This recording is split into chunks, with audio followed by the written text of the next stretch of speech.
এইটাই দাবি যে আমরা এই হত্যার বিচার চাই। গত ফ্যাসিস্ট শেখ হাসিনার প্রভাবশালী ব্যক্তিদের আত্মীয় এই আসামিরা, তারা বিভিন্ন কারুকার্য করে এই মামলাটিকে বিলম্বিত করেছে।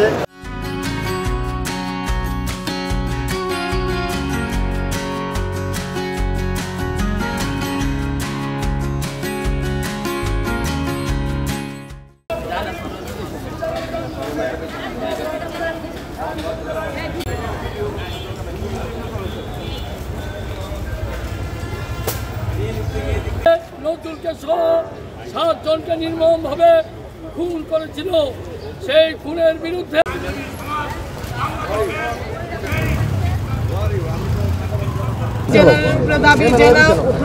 প্রধান বিচারপতির দাবি ওনারা যাতে সার্বিক সহযোগিতা করে আমাদের এই রায়টা দ্রুত যাতে কার্যকর করা হয়, ওনারা যাতে সেই ব্যবস্থা করে দেন এবং 7টা পরিবারের যে গুরুত্বপূর্ণ মানুষগুলো মারা গেছে তাদের তো আর কখনো ফিরে পাওয়া যাবে না। অন্তত আমরা এতটুকু স্বস্তি পাই যে তাদের হত্যার বিচার হয়েছে। এই কঠিন হত্যার যেটা চাঞ্চল্যকর সবকিছু প্রমাণ ছিল, সবার হাতে দেখা, সবার চোখে দেখা কিভাবে হত্যা করেছে, নৃশংসভাবে হত্যা করেছে, নির্যাতিতভাবে হত্যা করেছে। যাতে এই বাংলাদেশের মাটিতে বিচার হোক, আমাদের সব 7 পরিবার থেকে এইটাই দাবি যে আমরা এই হত্যার বিচার চাই। আর কিছু চাওয়ার নেই, শুধু এই রায়টা কার্যকর করার বিচার চাই, এতটুকু আমাদের দাবি, আর কোনো আমাদের দাবি নেই। বিচারের এই পর্যায়ে নিতে এই নারায়ণগঞ্জের আইনজীবী সমাজ, নিহতের পরিবার এবং নারায়ণগঞ্জবাসী অনেক চড়াই উতরাই পেরিয়ে আজকে এই পর্যায়ে গেছে। কিন্তু গত 7 বছর যাবৎ এই আপিলার ডিভিশনে এই মামলাটি ফ্রিজিং অবস্থা পড়ে আছে।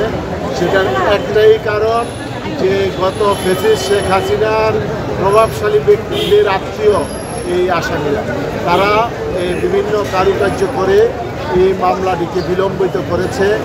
আমরা এখন যেটা যতটুকু জানি যে এই মামলাটার ব্যাপারে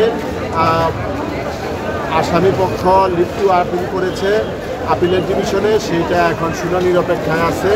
তো আমাদের প্রত্যাশা থাকবে 15 দিনের মধ্যে এই মামলাটি লিস্টে এনে, কার্যতালিকায় এনে অগ্রাধিকারের ভিত্তিতে শুনানি করে এই মামলাটি সুষ্ঠু নিষ্পত্তি করবেন এবং সেই যে রায় হবে সেই রায় কার্যকর করবেন।